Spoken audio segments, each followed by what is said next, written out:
Ademir da Guia falou aí no Benjamin Muti, inclusive a entrevista completa tá na descrição, sobre aí Abel Ferreira e o Palmeiras de Abel, né? Que para muitos é a terceira, a quarta academia, né? Tem essa discussão, mas foi vendido como a terceira academia, inclusive na camisa do ano passado, né? Então, vamos ver o que ele falou, porque é simplesmente o cara que participou das duas primeiras academias do Ademir da Guia, assim.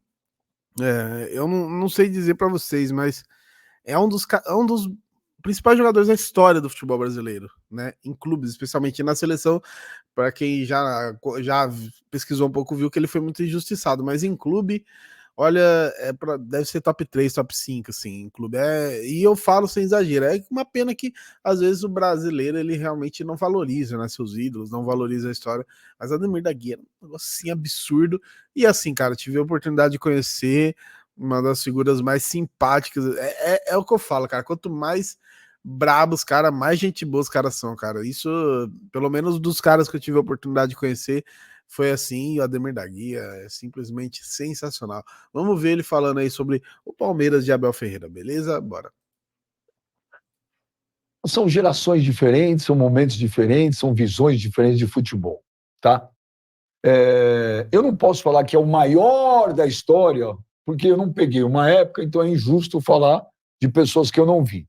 Correto. Então o que eu falo é o seguinte: dos que eu vi, o Abel Ferreira, para mim, é o maior treinador da história do Palmeiras, dos que eu vi.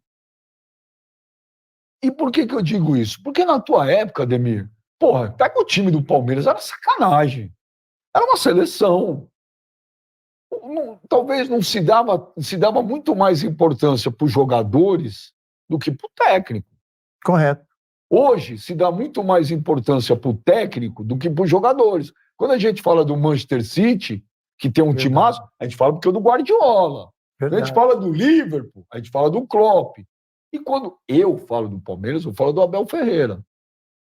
Eu estou errado. Você que viu muito mais. Para mim, o Abel Ferreira é que você viu o Brandão, pegou o Brandão e tal. O Abel Ferreira pode ser considerado o maior treinador da história do Palmeiras ou não?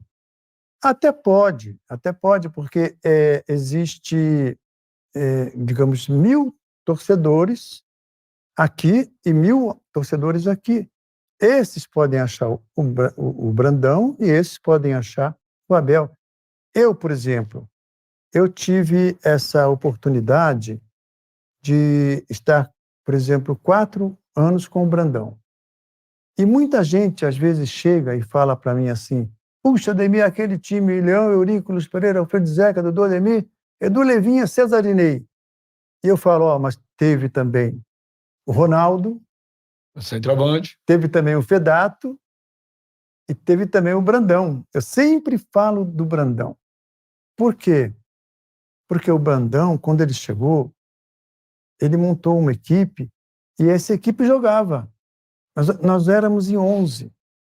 Ninguém machucava, ninguém era expulso, ninguém.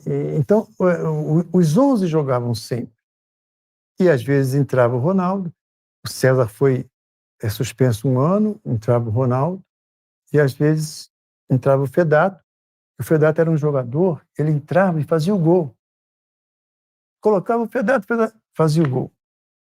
Então, eu sempre falo, as pessoas falam, escalam esse time, e eu falo, mas tinha o Brandão. Hoje não, hoje é diferente. Hoje fala primeiro do Abel, depois do time. Não é verdade? É isso. Então, você vê que o Brandão, quando ele chegou, ele foi contratar um jogador na Argentina. Ele chamou eu e o Dudu, assim, dezembro, né? Íamos entrar de férias. Ele chamou: olha, é o seguinte, eu vou lá na Argentina, vou contratar um jogador, meia, mas ele não vai ser titular. Ele vai disputar a posição com vocês dois. Pô, isso é demais, isso é maravilhoso. Aí foi lá na Argentina, ficou lá e tal, ele adorava ir para a Argentina. Acho que na Argentina tinha, eu não sei se era o vinho bom, a cerveja boa, ele ficava lá. Aí quando ele voltou, trouxe o Madurga da seleção argentina, tal. Jogava bola, Ademir? Era bom? Bom jogador. Mas estava no nível de vocês ou não? Estava no nosso nível, bom jogador. Mas aonde que ele ia entrar, né? Esse que era o grande problema. Aí o Madurga chegou e assistiu um jogo nosso, né? O seu Brandão tinha falado, ou é Dudu ou é Ademir que vai sair. A Madruga assistiu o jogo, viu lá, tal, e os repórteres perguntaram para ele, que número que você quer, com que camisa que você quer jogar? Ele falou, a 8. Não era nem a minha, nem a do Dudu. Foi bem, hein? Era do Leivinha. Do Leivinha. Era do Leivinha. O Leivinha não jogava com a 9. Com a 8, é verdade. César Maluco com a 9. Aí, o Brandão, ele criou um problema, porque ele toda hora tinha que tirar o Leivinha e colocar o Madruga. O Leivinha ficava puto ou não? O Leivinha ficava muito chateado. Ficava. Aí, teve um jogo que nós estávamos ganhando, e ele queria colocar o Madruga. Foi no Parque Antártica. E nós estávamos ganhando muito bem, tal, o time jogando bem, fazendo gol. Aí, seu Brandão chamou o Madruga e mandou o Madruga entrar. Aí o Madruga... E o seu Brandão me tirou. Tirou. E a torcida não vaiou? Não. Eu saí devagarzinho assim. Aí o seu Brandão falou para mim, tirei o melhor em campo. Falou no meu ouvido. Aí eu fiquei muito contente, né? Que ele achava que eu era o melhor em campo. E por que ele tirou, então? Porque estava 4-0, ele colocou o Madruga. Entendeu? Então, o seu Brandão tinha essa coisa de bom. Ele fazia as coisas de uma maneira que a gente não ficava chateado. Mas para você, Divino, quem é o maior treinador da história do Palmeiras? Para mim são esses dois. Você coloca o Abel e o Brandão? Eu acho que... Você acha que o Abel, por exemplo, é pelo número de títulos ou por tudo que ele criou? O Abel supera o Lucha da Parmalat e o Filipão? Eu acho que ele supera. Eu não tenho certeza quanto tempo... O Filipão ficou muito tempo no Palmeiras? Saiu, voltou. Eu acho que ele supera, pelo que está acontecendo, entendeu? É importante a gente agora, eu não sei o que eles vão priorizar, porque agora parece que vai priorizar alguma coisa, não sei se é o Campeonato Brasileiro, o que vai...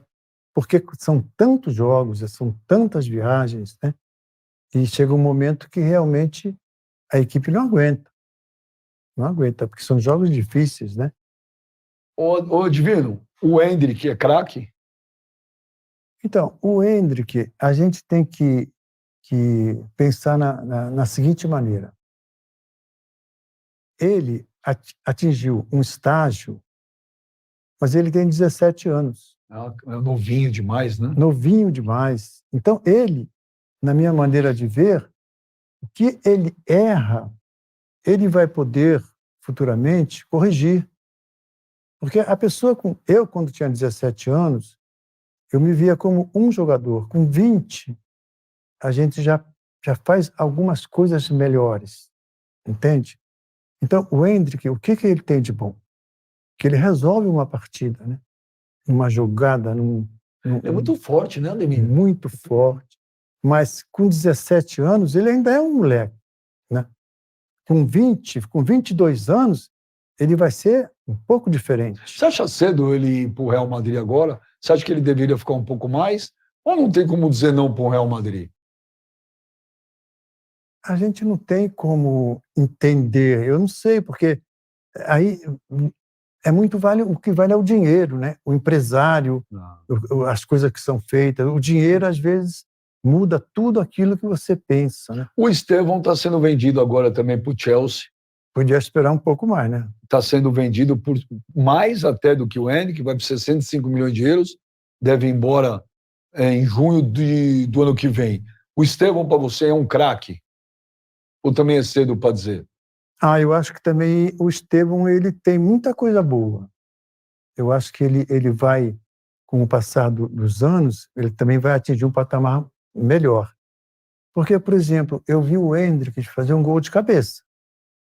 Mas é difícil você ver ele fazer um gol de cabeça. Então, ele ainda não tem essa condição de chegar ou entender qual que é o melhor lugar para ele poder fazer esse gol. Porque normalmente eles fazem o gol só com os pés, né? De cabeça, se você vê, ele não fez o gol. Eu, por exemplo, eu fiz alguns gols de cabeça. Eu fiz alguns gols com a perna direita, eu fiz alguns gols com a perna esquerda, mas foi com o passar do tempo que eu também fui melhorando.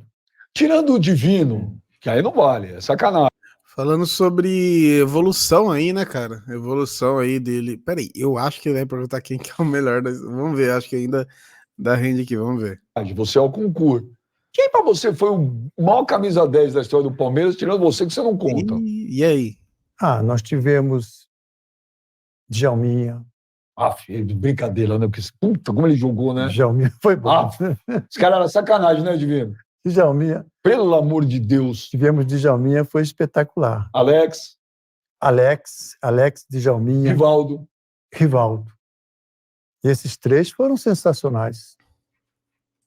Mas cara, é sensacional, né, ver o seu Ademir da Guia falando, o cara que, mano, é história viva do Palmeiras, né? A gente tem que valorizar demais, né, o seu Ademir, todos os outros aí, o César Maluco, às vezes a gente vê nos encontros também, né? Muita gente aí que realmente fez a história do Palmeiras acontecer, né? É a história viva do Palmeiras e eles estão por aí, a gente tem que valorizar muito. Inclusive, eu fiquei muito feliz, foi pro César e pro Ademir, que a TV Palmeiras fez algumas homenagens, chamou lá no podcast, né, deu um bolo ali, cantou parabéns, e é isso, cara, tem que valorizar mesmo, tem o máximo que der, sabe, porque realmente eles, se não fosse esses caras, mano, não adianta, todo clube vai ter caras assim que mudaram o patamar do time, mudaram o patamar do clube, da história, e o senhor Ademir da Guia é um dos principais a fazer isso, né, falou ali as comparações em relação ao Brandão e o Abel Ferreira, né? Falando ali também sobre o Hendrick e o Estevão. Vamos ver o que os dois vão se tornar, né? É uma pena que não possam ficar tanto tempo no Palmeiras como o Ademir da Guia ficou, né, cara? Infelizmente, a gente tem esse problema no futebol brasileiro atual, mas, né, pelo menos a gente vê a molecada nascer aí na nossa base, beleza? Deixa a inscrição no canal, seu comentário, seu like é muito importante, o link da entrevista completa tá na descrição. Tamo junto.